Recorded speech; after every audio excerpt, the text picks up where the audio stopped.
अस्सलाम वालेकुम students and welcome to Elegant Learning. Students, आज की वीडियो जो है वो बेसिकली आपको पता है कि MTH 302 के जो हैं क्विज़ स्टार्ट हो गए हैं। लेक्चर नंबर 26 से ऑनवर्ड 32 तक।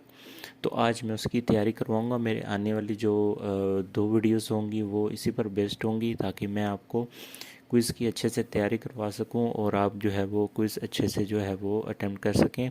तो जो मैंने फ़ाइल जो प्रिपेयर की है आपके लिए, वो मैंने फ़ाइनल टर्म के जो पास्ट पेपर्स हैं वहाँ से मैंने लेक्चर नंबर 26 से ऑनवर्ड 32 तक जितने भी फाइनल टर्म में MCQs आए हैं वो मैंने उसकी एक फ़ाइल बनाई है और मैं आज उसको एक्सप्लेन करूँगा और मेरी नेक्स्ट वीडियो भी उसी पर बेस्ड होगी। तो फाइल्स तो आपको मैं प्रोवाइड कर दूँगा, बट बेसिकली वीडियो बनाने का मकसद यही है कि मैं आपको एक्सप्लेन कर सकूँ, ताकि अगर उनमें कोई वैल्यूज़ चेंज होकर अगर आपके पास फाइनल टर्म में पेपर में वो क्वेश्चंस आते हैं तो आप इजीली उसको सॉल्व कर सकें। तो वीडियो का बनाने का मकसद बेसिकली आपको समझाने का मकसद होता है, एक्सप्लेन करने का होता है। तो वीडियो लास्ट तक ज़रूर देखिएगा और अगर आपको मेरा चैनल पसंद आए तो काइंडली मेरे चैनल को सब्सक्राइब कर लें, एलिगेंट अर्निंग। और मैंने ये जो मैथ की सीरीज़ स्टार्ट की है, और ख़ास तौर पर जो मैथ के स्टूडेंट्स हैं, कैलकुलस वगैरह पढ़ते हैं, लॉगरिथम और STA 301 और MTH के जो स्टूडेंट्स हैं उनके लिए मेरा चैनल है, और मैथ की तैयारी के लिए मेरा चैनल आप सब्सक्राइब कर लें। बाकी जो हैं वो सब्जेक्ट्स के भी चीज़ें मैं मटेरियल अपलोड करता रहूँगा। उम्मीद है आपको पसंद आ रही होंगी मेरी वीडियोस। तो काइंडली चैनल को सब्सक्राइब करें और ज़्यादा से ज़्यादा शेयर करें। और हाँ, कोई भी क्वेश्चंस अगर समझ ना आता हो तो काइंडली कमेंट बॉक्स में पूछा करें। आप पूछेंगे नहीं तो फिर मैं आपको कैसे एक्सप्लेन कर पाऊँगा, मुझे कैसे पता चलेगा कि आपको मेरी चीज़ें समझ आ रही हैं। तो कमेंट बॉक्स में अपने जो है वो क्वेश्चंस पोस्ट किया करें। अच्छा, बेसिकली आज हम जो है वो जो स्टार्ट करने वाले हैं वो क्विज़ की तैयारी करने वाले हैं, और चलते हैं आज की वीडियो की तरफ जिसका मकसद था। तो बेसिकली यहाँ पे मैंने मेंशन किया हुआ है जैसे कि MTH 302 जो है वो आज मैंने ये फ़ाइल आपके लिए बनाई है। चैप्टर वाइज फाइल है क्विज़ की, और ये बहुत इंपॉर्टेंट है फॉर फाइनल टर्म। ये देख लीजिएगा क्योंकि ये मैंने पास पेपर से ही जो है वो फ़ाइल जो है प्रिपेयर की है। ठीक हो गया आप लोगों के लिए। और आज की वीडियो में सिर्फ chapter number 23 to chapter number 25 तक जो है वो हम तैयारी करेंगे। एक्सप्लेन इसको मैं करूँगा ताकि वीडियो ज़्यादा से ज़्यादा लंबी ना हो, और नेक्स्ट वीडियो इंशाल्लाह वो 26 से ऑनवर्ड 32 की मैं बनाऊँगा। तो आज सिर्फ 23, 24 एंड 25 चैप्टर के जो पास पेपर्स में आए हैं MCQs वो आपसे मैं डिस्कस करूँगा। और पहले क्वेश्चन की तरफ चलते हैं। बेसिकली मैं ज़रा इसका जूम कर लूँ ताकि आपके लिए देखना आसान हो। तो पहले क्वेश्चंस में हमें देखें क्या बताया गया। पहले क्वेश्चन में हमें ये बताया गया है, पूछा गया फॉर द डाटा, ठीक है, if mean is greater than median then its distribution is. देखिए उसने नीचे जो है वो चार ऑप्शन दिए हैं, not symmetrical, symmetrical, left symmetrical, right symmetrical. इसका जो बेसिकली आंसर है वो राइट सिमेट्रिकल है, जिसकी मैंने एक्सप्लेनेशन भी नीचे दिया। जो सिमेट्रिकल डिस्ट्रीब्यूशन होता है वो क्या होता है, बैलेंस्ड डिस्ट्रीब्यूशन कहा जाता है। सिमेट्रिकल डिस्ट्रीब्यूशन का दूसरा नाम क्या है, बैलेंस्ड डिस्ट्रीब्यूशन। ये आपको MCQs भी आ सकता है, तो काइंडली इसको नोट कर लीजिएगा। तो जो बैलेंस्ड डिस्ट्रीब्यूशन होता है वो बेसिकली होता है mean is equal to median is equal to mode. तो जब इसमें मीन ग्रेटर देन मीडियन हो जाता है, ठीक हो गया, मीन जब ग्रेटर देन मीडियन हो जाता है, जब तो मीन ग्रेटर देन मीडियन होता क्यों है, basically mean greater than median इसलिए होता है क्योंकि जब हमारे पास आंसर जो फ्रिक्वेंसी डिस्ट्रीब्यूशन का आंसर, जो हमारे पास डिस्ट्रीब्यूशन का आंसर वो एक्सट्रीम वैल्यूज़ में आता है, तो मीन जो है वो ग्रेटर देन हो जाता है मीडियन से। ठीक है, when there is an extreme value towards positive of end distribution, ठीक होगा, तो distribution is said to be positively skewed, और in positively skewed distribution the mean is greater than the mode and median. तो इसमें हमसे पूछा गया mean greater than median कब होता है, तो वो राइट सिमेट्रिकल होता है। राइट सिमेट्रिकल कब होता है, राइट सिमेट्रिकल जब पॉजिटिव सिमेट्रिकल डिस्ट्रीब्यूशन होती है, जब एक्सट्रीम वैल्यूज़ होती हैं तो वो जो डिस्ट्रीब्यूशन है वो शिफ्ट हो जाती है राइट साइड पर, और राइट साइड पर जब शिफ्ट होती है तो उसमें मीन जो होता है वो ग्रेटर देन मीडियन होता है, और फिर मीडियन जो है वो ग्रेटर देन मॉड होता है। तो इसी तरह इसका उलट जो है मोड हो जाता है। मोड जब ग्रेटर देन मीडियन और मीन होता है तो वो नेगेटिवली स्क्यूड हो जाता है। नेगेटिवली स्क्यूड क्या होता है कि आपके पास एक्सट्रीम वैल्यूज़ नहीं होती, लोअर वैल्यूज़ में आंसर आता है, तो वो लेफ़्ट साइड पर शिफ्ट हो जाता है। डिस्ट्रीब्यूशन जो है वो लेफ़्ट साइड पर, ऑब्जर्वेशन लेफ़्ट साइड पर शिफ्ट हो जाती है, जिसको नेगेटिवली स्क्यूड डिस्ट्रीब्यूशन कहा जाता है। उम्मीद है आपको ये क्वेश्चन नंबर 1 समझ आया होगा। क्वेश्चन नंबर 2 की तरफ चलते हैं। Find the mean of the data of this data. जो ये गिवन है डॉलर्स में है। बेसिकली आपने परेशान नहीं होना, डॉलर्स हैं या जो भी हैं तो वैल्यूज़ आपने जस्ट वैल्यूज़ को ही उसके आंसर में फार्मूला में पुट करना और आपका आंसर आ जाएगा। और इसका जो है आंसर है 8.11। तो मीन का जैसे आपको फार्मूला पता है, हमने पिछली 2 वीडियोस जो प्रैक्टिस क्वेश्चंस के सॉल्यूशंस किए थे उसमें भी मैंने आपको मीन फाइंड करके दिया था। Mean is equal to sum divided by total numbers. मतलब पहले मीन का आपने मीन फाइंड करना तो आपने इनका पहले सम करना है और इसको डिवाइड करना है, जितने ये नंबर्स हैं 1 2 3 4 5, तो इनका सम करके इनको 5 पर डिवाइड करना है तो आपका ये आंसर आ जाएगा। इस तरह से आपका मीन फाइंड हो जाएगा। ठीक हो गया। तो मैंने लास्ट 2 वीडियोस में भी इसको डिटेल में समझाया, आप काइंडली वो भी देख सकते हैं। इसी तरह मोड भी आपने फाइंड करना। मोड क्या होता है? जो मोस्ट रिपीटेड वैल्यू होती है। तो मोस्ट रिपीटेड इसमें क्या है? 63 है, जो 2 बार और बल्कि 3 बार रिपीट हो रही है। बाकी कोई ऐसी वैल्यू नहीं है जो 3 से ज़्यादा रिपीट हो रही हो। तो इस तरह ये 63 इसका आंसर है मोड।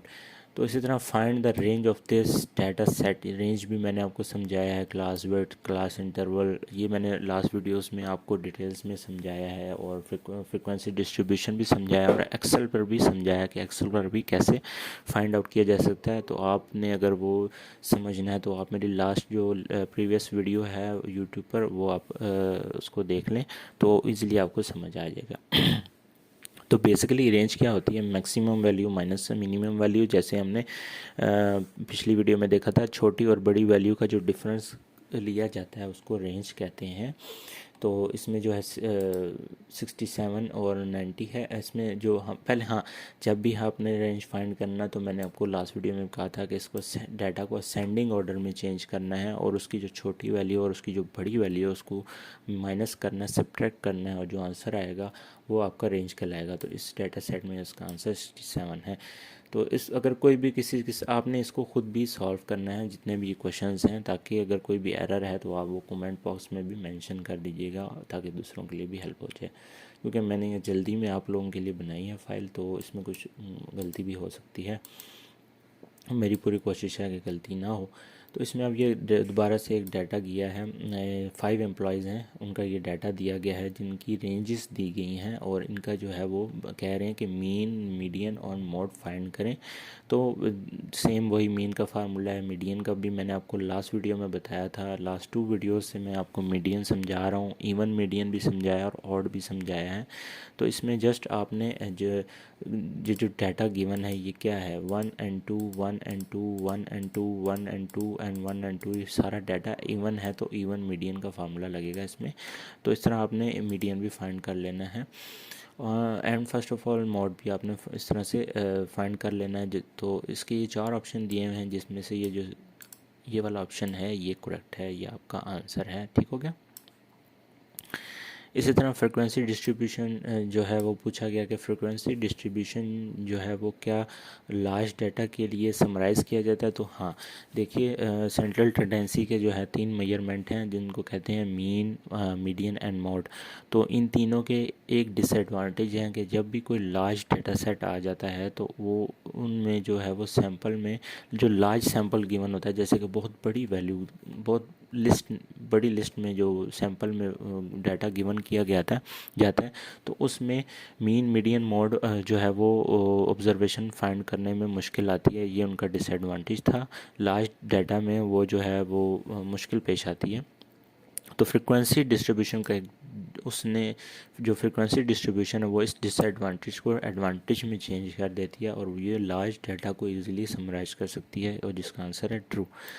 तो मैंने आपको फ्रिक्वेंसी डिस्ट्रीब्यूशन भी समझाया था कि कैसे फाइंड आउट करना है और कैसे इसको एक्सेल में भी फाइंड किया था हमने। तो लास्ट वीडियो आप देख सकते हैं, उसमें मेंशन किया हुआ है।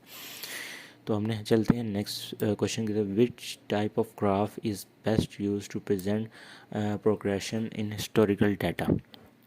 तो हिस्टोरिकल डाटा जैसे कि उसमें बताया गया कि ऐसा डाटा जो कि फ्लो डाटा हो जो पीरियड ऑफ टाइम के साथ चेंज हो रहा हो, तो वो डाटा सेट क्या होता है, वो ग्राफ सेट किस ग्राफ सेट में रिप्रेजेंट किया जाता है, और वो लाइन ग्राफ में रिप्रेजेंट किया गया जाता है, जो कि हमने आज से जो हमने फर्स्ट वीडियो में लाइन ग्राफ के बारे में पढ़ा था कि ये चेंज, इसमें डाटा जो है वो चेंज होता है with the passage of time, with the period of time. So अब नेक्स्ट क्वेश्चन की तरफ चलते हैं। Which type of graph is the most useful for illustrating how data are divided. तो सर्कुलर ग्राफ, ये भी मैंने आपको पहली वीडियो में समझाया था कि सर्कुलर ग्राफ को सेक्टर ग्राफ भी कहा जाता है और पाई चार्ट भी कहा जाता है, और इसका फोर्थ नेम है रेक्टेंगुलर ग्राफ। तो circular graph basically rectangular graph होता है जो 4 में या 3 डायमेंशंस में या 4 डायमेंशंस में इसको कन्वर्ट किया जाता है, और डाटा को 3 डायमेंशन या 4 डायमेंशन में डिवाइड किया जाता है, इसलिए इसको सेक्टर ग्राफ कहा जाता है, क्योंकि इसके सेक्टर बनाए जाते हैं। तो इसको इलस्ट्रेट किया जाता है, डिफरेंट ग्रुप्स में डिवाइड किया जाता है। तो वो ऐसा, तो वो कौन सा ग्राफ है जो डिवाइड किया जाता है, और वो है सर्कुलर ग्राफ। सर्कुलर ग्राफ जो है वो डिवाइड किया जाता है, इसको सेक्टर ग्राफ भी कहा जाता है। इस मतलब आपको एक चार्ट में अगर आपको एक डाटा गिवन है, तो उसको हम सेक्टर में उसको डिवाइड करते हैं कि पहले 10 लोगों का ने इतना डिस्टेंस किया, तो उसका अलग से एक रेक्टेंगुलर ग्राफ बन जाता है। 20 लोगों ने इतना डिस्टेंस किया, तो उसका अलग से एक रेक्टेंगुलर ग्राफ किया जाता है। तो इस तरह डाटा को समझना इजी हो जाता है, तो इसलिए इसको सर्कुलर ग्राफ कहा जाता है, सेक्टर ग्राफ कहा जाता है, रेक्टेंगुलर ग्राफ कहा जाता है, और पाई चार्ट्स कहा जाता है। और इसकी डिटेल एक्सप्लेनेशन मैंने पहली वीडियो में दी है। प्रैक्टिस सोल्यूशन 20 आई थिंक 25 में है, या नहीं, आई थिंक 22 और 23 में इसका जो है वो मैंने एक्सप्लेन किया डिटेल में इसको। तो नेक्स्ट क्वेश्चन की तरफ चलते हैं। फाइंड द रेंज, और रेंज दी हुई है जैसे कि मैंने आपको पहले भी समझाया। रेंज क्या होती है, maximum value minus minimum value. आपने इस डाटा को असेंडिंग टू डिसेंडिंग ऑर्डर में चेंज करना है, और उसके बाद आपने इसकी वैल्यू फाइंड करनी है। अच्छा, अब ये पूछा जा रहा है कि make visual the relationship between set of data. अच्छा, देखिए, जो सैंपल हमें गिवन होता है उसको विजुअल शेप दी जाती है जब, तो वो विजुअल शेप क्या कहलाती है, विजुअल शेप चार्ट नहीं कहलाती, ग्राफ कहलाती है। चार्ट क्यों नहीं कहलाती, क्योंकि ग्राफ से ही चार्ट बनता है। मैंने अपनी पहली वीडियो में भी बताया था कि all graphs are charts but not all charts are graph. ठीक है, तो पहले विजुअल जो शेप दी जाती है वो ग्राफ की दी जाती है, फिर ग्राफ से आगे चार्ट्स में उसको डाटा को चेंज किया जाता है। तो ग्राफ इसका जो है वो आंसर है। ठीक हो गया। So move to the next question. The dash is the difference between the smallest and largest. ये तो इजीली है, रेंज इसका आंसर है। अभी मैंने बताया था maximum value minus largest value. Next question है हमारे पास, the dash is the set of data is the sum of values divided by the total number of values. तो ये भी इस आंसर इज ईजी है, मीन है इसका आंसर। ठीक हो गया। तो नेक्स्ट क्वेश्चन है, the dash is the middle value. Middle value हमेशा जब भी आपको डाटा में फाइंड करना होता है तो वो कहलाता है मीडियन। तो so it's answer is median. Next question, the dash is the item of the data that appears most frequently in set of data. तो मोड वही चीज़, मतलब कोई भी आपका पास डाटा है गिवन है, तो उसमें जो मोस्ट रिपीटेड वैल्यू होती है उसको मोड कहा जाता है। The dash graph uses a single dot to present each data item.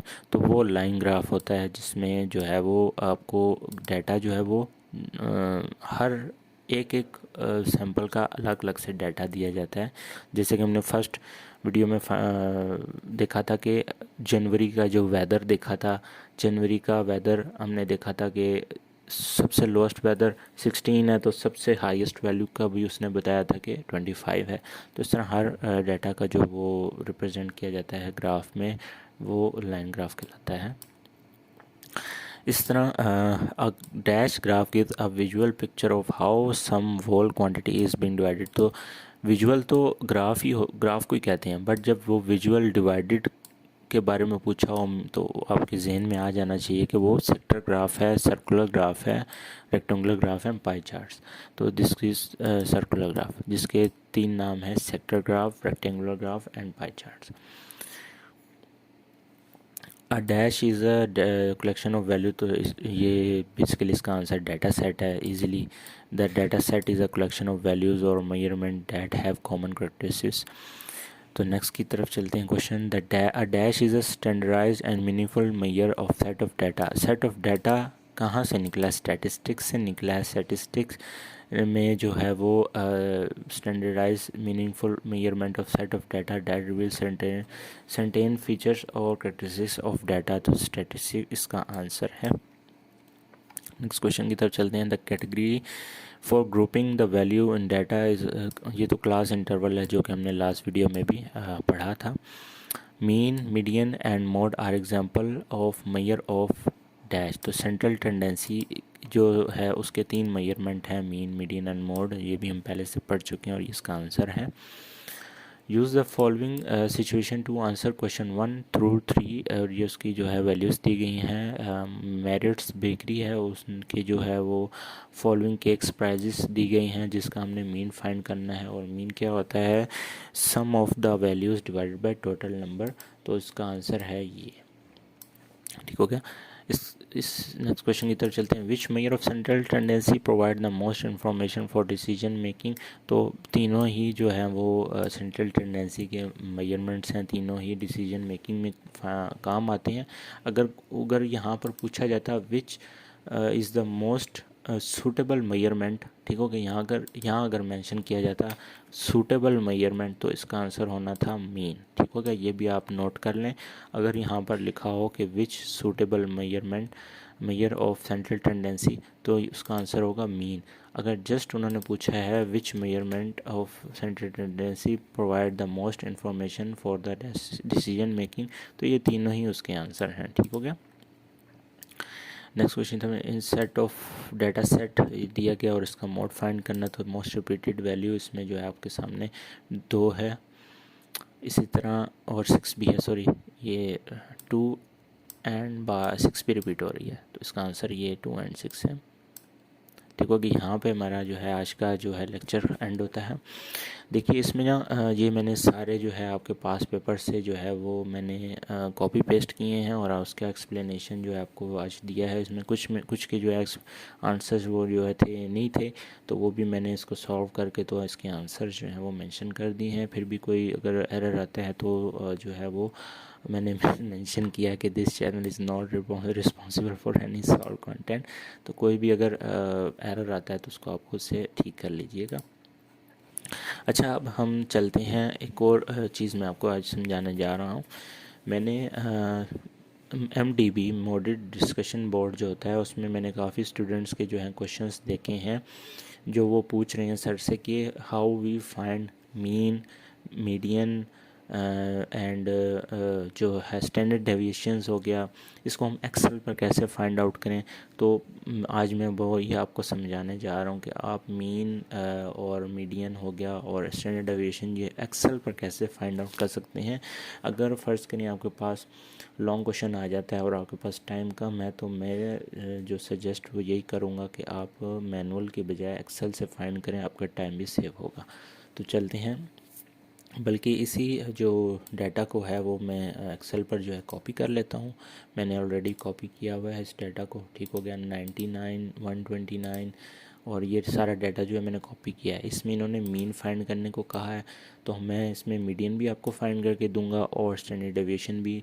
तो चलते हैं हम वीडियो की तरफ। एक्सेल, तो इसी लेक्चर में मैं आज आपको ये भी फंक्शन भी फाइंड कर देता हूँ। तो फर्स्ट ऑफ़ ऑल हम यहाँ पर लिख देते हैं कि हमने इसका मीन भी फाइंड करना है एंड हमने इसका जो है वो मीडियन भी फाइंड करना है। तो आज मैं आपको ये 3 चीज़ें समझाने जा रहा हूँ। तो इसका हमने आज स्टैंडर्ड डेविएशन भी फाइंड आउट करेंगे। ठीक हो गया। तो first of all mean find करने के लिए हमें जो डाटा सेट गिवन होता है वो आपने एक्सेल में जो है वो मेंशन कर देना है। जैसा कि ये इस क्वेश्चन का डाटा सेट हमें गिवन था तो हमने इसको एक्सेल में राइट कर दिया।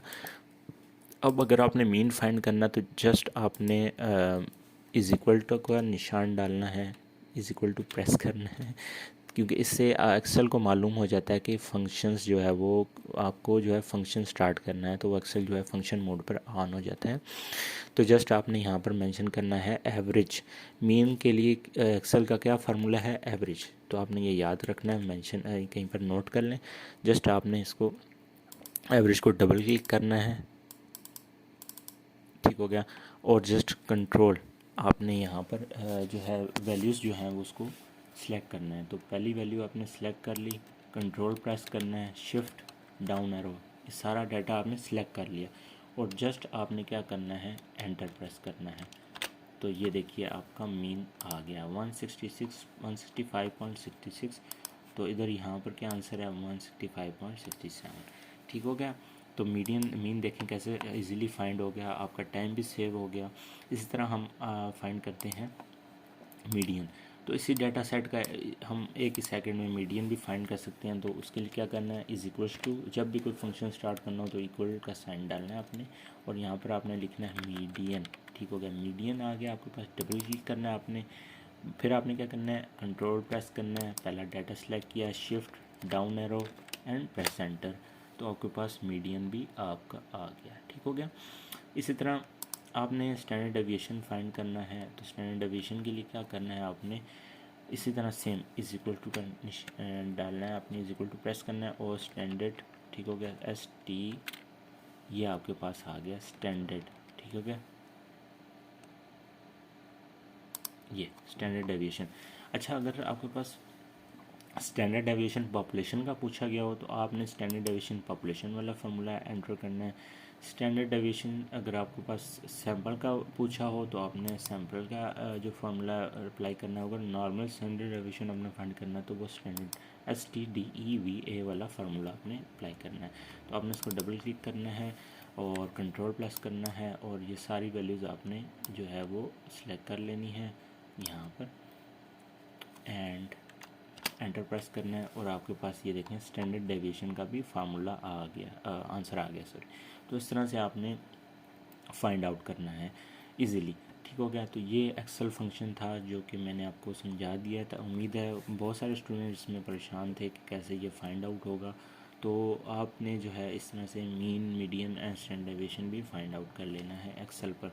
तो जब भी आपके पास टाइम कम हो तो एक्सेल फंक्शन इज़ जो है बेस्ट है आपके लिए। और इंशाल्लाह इन फ्यूचर मैं आपको समझाऊंगा कि कैसे पूरा मैथ का पेपर आप कैलकुलेटर पर ही सॉल्व कर सकते हैं। तो वो भी मैं इंशाल्लाह बताऊंगा कैसे आप सारा पेपर जो है वो स्टैट्स का हो या बिज़नेस मैथमेटिक्स हो या कैलकुलस हो, तो वो सारा पेपर ही आप कैलकुलेटर पर भी सॉल्व कर सकते हैं और एक्सेल पर भी सॉल्व कर सकते हैं और मैनुअल भी कर सकते हैं। तो टाइम सेविंग के लिए एक्सेल और कैलकुलेटर बेस्ट ऑप्शन है।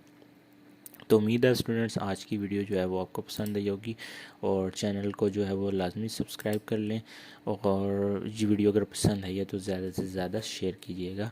थैंक यू सो मच, अल्लाह हाफिज़।